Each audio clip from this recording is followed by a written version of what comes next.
ایک بادشاہ کی عدالت میں کسی ملزم کو پیش کیا گیا۔ بادشاہ نے مقدمہ سننے کے بعد اشارہ کیا کہ اسے قتل کر دیا جائے۔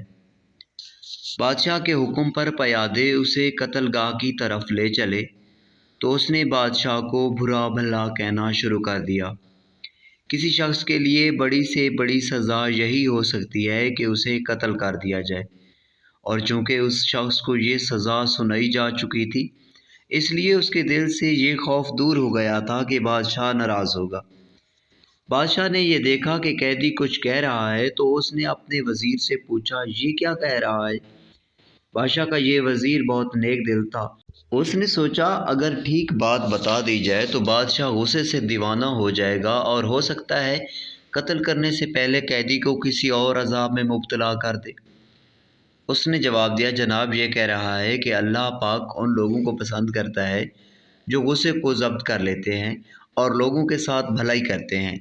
وزیر کی بات سن کر بادشاہ مسکرایا اور اس نے حکم دیا کہ اس شخص کو آزاد کر دیا جائے۔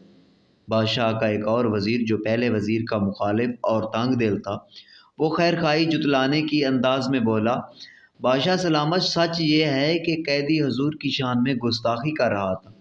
غصہ ضبط کرنے اور بھلائی سے پیش آنے کی بات تو یہ کر ہی نہیں رہا تھا۔ وزیر کی یہ بات سن کر بادشاہ نے کہا، اے وزیر، تیرے اس سچ سے جس کی بنیاد بغض اور کینے پر ہے، تیرے بھائی کی غلط بیانی بہتر ہے کہ اس سے ایک شخص کی جان بچ گئی۔